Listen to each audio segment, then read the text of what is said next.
So, tell me, what is it you plan to do with your one wild and precious life? That question, from Mary Oliver, really just, it gets right to the core of things, doesn't it? We all have something, maybe a huge goal, maybe just a quiet little dream, or even just some small curiosity that we feel pulled towards. Yeah, and if you're really honest when you answer that question, you know immediately what comes next. Yeah. That heavy feeling. Because whatever it is you want to do, Yeah. quitting a job, singing karaoke, I don't know, making a different parenting choice, people will have an opinion. Oh, definitely. They always do. And let's be real, often those opinions aren't going to be supportive. They might be negative. Exactly. And that worry, that anticipated judgment, it stops more dreams than actual failure ever does. Which is why today we're diving deep into this concept called the let them theory. It's from the sources you brought in, and honestly, it sounds revolutionary. It really is. The whole idea is designed to dismantle what some people call FOPO, the fear of other people's opinions. FOPU. I like that. Yeah, and stop it from, systematically limiting your potential. Because it does. It's wild how much we think we don't care, right? We put on this brave face. Oh, totally. Everyone thinks, oh, I don't care what people think. Eh. But the research, the evidence we looked at, it suggests this fear is, well, it's a massive silent cost in our lives. It's not just a little anxiety. It's foundational. It's absolutely foundational. It affects pretty much everyone, regardless of how successful they seem on the outside. And that's the hidden problem, isn't it? The sheer scale of the waste. It's not just lost potential, it's the mental energy we burn just trying to manage what other people might think. Exactly. Constant calculation. So our mission today, I guess, is to really understand the cost of living like that inside this kind of invisible prison, and then dissect how this let them theory actually works in practice. How do we make those small moves boldly and unapologetically that the source talks about, the ones that can change everything? Okay, let's do it. So first things first. We need to diagnose the current state, what the source calls the prisoner mentality. Right, the diagnosis. And to really get this, you have to start with a fundamental truth. It's non-negotiable for the theory to work. It's the unavoidable reality of negativity. Okay. You have to truly accept, that people will have negative opinions about you. Yeah. Period. Wow, okay, that sounds pretty bleak. But I guess the sources are firm on that. Oh, ruthlessly firm. It's like a law of human interaction. You could literally cure cancer, and someone, somewhere, would still find fault. Oh, I don't like how they did it, or their shoes were weird, Yeah, unfortunately, I do know. And that's the trap. When you let the fear of that judgment, which is inevitable, remember, stop you from doing what you want. Bam! You've just become a prisoner. A prisoner to other people's opinions. It feels like you're trying to control things, but you're actually just controlling yourself. Precisely. It's this total illusion of control. You adjust your behavior, hoping to manage their thoughts. Yeah. But it doesn't work on them, it only works on you. It limits you, paralyzes you. So how does this paralysis actually show up? Like, what are the concrete costs? Right, good question. Because it's not just a vague feeling, it has specific ways it trips us up. Procrastination is a big one. Ah, yes, my old friend. We think it's laziness, right? But often, the real root is the fear of being criticized once it's done. If you never finish the book, launch the thing, start the project, well, it can't be judged, can it? Makes sense. Procrastination as a shield. Exactly. It's a defense mechanism. The sources point out that the moment you actually do something, put it out there, that's when you feel most vulnerable. So keep it in your head, it's perfect, put it out, scrutiny. So you delay the judgment. And that feeds right into self-doubt, I bet. Directly. Yeah. You spend all that time not doing it, just debating it. Is this good enough? Should I even bother? That internal chatter just gets louder and louder until you've basically convinced yourself it was a bad idea anyway. You prejudge yourself. But the worst one, maybe, is the paralysis by perfectionism. Oh, absolutely debilitating. You overthink every tiny detail, every single move. You're operating under this fantasy that if you can just make it perfect, absolutely flawless, then maybe, just maybe, no one can criticize it.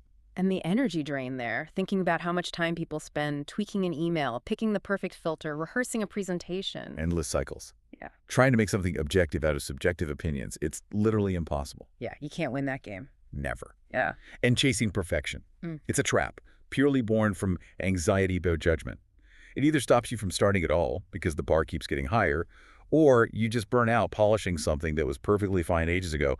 All that time, all that energy, gone. Which leads perfectly into this roadmap metaphor the sources used. It really clicked for me. If you're stuck in FOPO, you're essentially using what other people might think as your map for life. Yeah, picture that. You have a place you want to go, Yeah. your, wild and precious life destination. But instead of taking the direct, joyful route, You're taking all these detours. constantly, based on predicting, well, if I go this way, what will Aunt Carol think? Or if I choose that path, what will my boss say? You see that all the time. People picking careers because they look good to their parents, not because they actually want them. Exactly. The safe route, the expected turn on the map, not because it's desired, but because the external validation feels predictable, safer. But think about the energy cost of that misdirection. All those mental gymnastics. If I wear this, what will they say? If I start this business, will old colleagues laugh? If I post this honest thought, It's exhausting, just absolutely exhausting. You're burning finite energy trying to predict and manage the thoughts of potentially millions of people about every little choice. and that's it, isn't it? That's giving away your power. That is the literal definition. You're letting external, often totally imaginary judgments run your life, Yeah. make your decisions. That energy drain isn't just annoying, it's a fundamental theft of your time, your potential. It has to stop. Because you have no energy left for the actual thing you wanted to do. None. It's pure self-sabotage fueled by mental exhaustion. Okay. So the diagnosis is clear, painfully clear.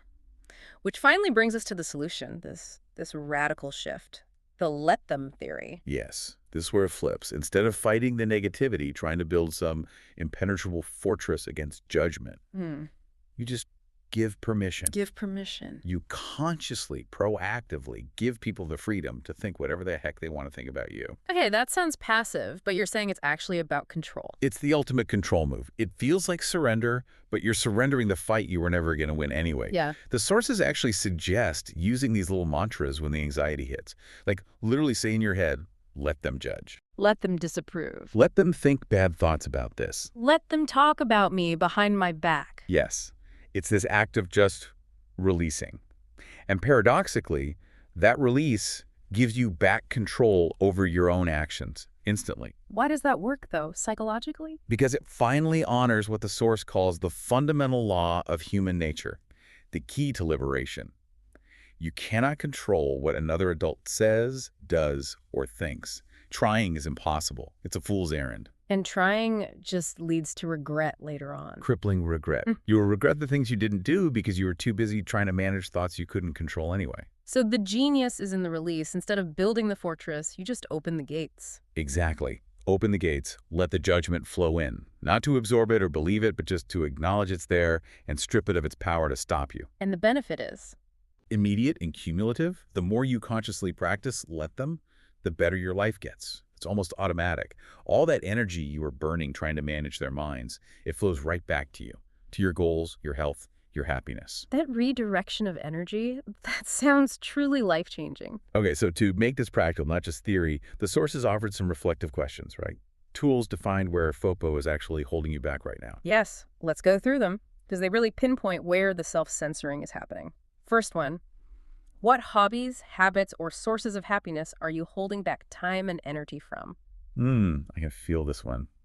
Maybe you secretly love, I don't know, complex knitting or collecting something niche, but you worry your friends will think it's lame, Right, nerdy. right. Silly, basic, unproductive, whatever the label is. So you hide it. You do it secretly, robbing yourself of the joy of just being into it, or maybe even connecting with others who share it. Okay, second question. What challenge, race, or adventure have you been secretly yearning to do? This could be anything. Running a marathon, learning an instrument, taking a solo trip. And the judgment you anticipate might sound like, aren't you a bit old for that? Or you'll probably quit halfway through. Exactly. Or why now? That fear keeps it purely in the realm of fantasy. But the moment you say, okay, let them think I'm too old, suddenly signing up feels possible. Third, what conversation have you been avoiding? This feels huge. It is huge. Asking for that raise, setting a boundary with a difficult relative, making a tough apology. You avoid it because you predict conflict, right? Disapproval. You think their negative reaction judging you as selfish or demanding will feel worse than just suffering in silence. Yeah, you pay a high price in your own discomfort just to avoid their potential momentary displeasure. It's a terrible trade-off when you think about it. Okay, fourth, Right. what belief are you nervous to be more vocal about? And this isn't just like politics. It could be anything authentic to you. Maybe you're really into minimalism or have an unconventional parenting philosophy, but you stay quiet at gatherings to avoid the eye rolls. Yeah, you don't want to be the weird one. You don't want to defend yourself. Right. You worry expressing your true self makes you a target. Mm-hmm. But if you decide, okay, let them think my kid having fewer toys is weird, look at all the energy you just saved by not curating your image anymore. Mm-hmm. And the last one feels small, but maybe cuts deepest. What picture have you been waiting to post? Yes. This hits right at self-image, self-promotion, all that anxiety about immediate, maybe even petty, judgment. And it leads us perfectly into this case study. A really powerful, almost painful example of the financial cost of this fear. Right, this anecdote from the source material really. It hammered home how expensive caring too much can be in real dollars and cents. It's about the speaker, maybe 10 years ago, just starting out as a motivational speaker. Hi. Highly motivated, but also in massive debt. So the stakes were incredibly high. This wasn't just a passion project. Yeah, it was a necessity. They were getting better on stage, getting bigger audiences, but speaking for free. Meanwhile, the bank account's shrinking. Working a full-time job, doing gigs on weekends just for experience, they needed to get paid. Fast. So logically, they asked experienced speakers for advice. How do I actually make money doing this? And right away, a little bit of FOPO creeps in. Yeah, the advice was consistent. Follow the formula. Every successful business has a proven path. But people, including the speaker initially, get hung up on needing to be totally original. I have to reinvent the wheel. Which, when you unpack it, is really just fear talking, isn't it? I'm afraid people will think I copied them. Exactly. Fear of being seen as unoriginal, inauthentic, and the let them response is just so blunt. Let them think you copied, because you did. And guess what? They copied too. Formulas work because they're proven. You make it unique with you, not by ditching the map entirely, just to avoid looking like a copycat. Okay, so the speaker gets over that hurdle, accepts the need for a formula, and gets a clear 3-step plan. And this applies to almost any venture, really. Totally. Step 1. Build a simple website. Professional photos, keynote description, clear takeaways for whoever might hire you. Credibility first. Makes sense. Step 2, get testimonials, social proof. Get quotes from people who've hired you before and put them on the site. Essential. And then step 3, the big one, the one that caused all the problems. Start posting about your speaking online. Use social media as your marketing tool. Photos from events, content related to your talks, pictures with the event planners. Show you're active, relevant, in demand. So the path was clear. The motivation was massive, getting out of huge debt. The stakes couldn't be higher. Steps 1 and 2, done. Website built, testimonials gathered. But step 3. This is the killer part. It took 2 years. 2 years to start posting on social media about the speaking. 2 Yeah. years, knowing exactly what needed to happen to get paid, to get leads, to change their financial future, Yeah. just stuck, paralyzed Yeah. for 2 years. Think of the lost income. And the why is just pure afubo. It wasn't about not knowing how to use Instagram. It was because their feed was all personal stuff back then. Kids, vacations, friends. Yeah, the fear was laser focused on that existing circle.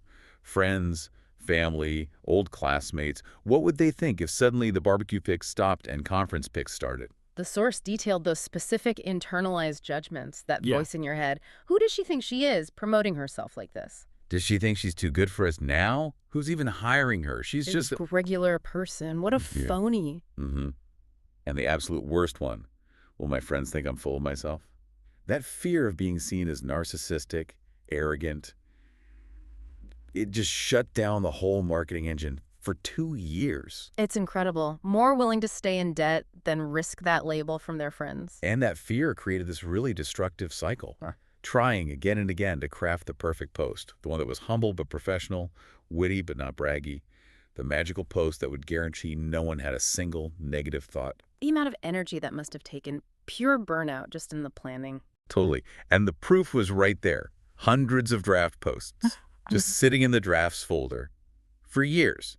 Perfect example of paralysis by perfectionism, driven entirely by fear of judgment. And even when they did post something, maybe feeling brave for a second. Self-doubt roared back instantly.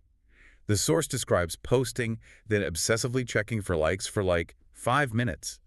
If the validation wasn't immediate and overwhelming if that one specific friend hadn't liked it yet, they'd panic and just delete the whole thing. Wow, deleting it, that's literally rejecting yourself before anyone else even has a chance to. It's the absolute peak of self-rejection. You're doing the critic's job for them. And the source reflects on the deep sadness of that time. It's Right. a regret. Immense regret, calling it a stupid fear that cost years of momentum, serious money, the chance to get out of debt sooner.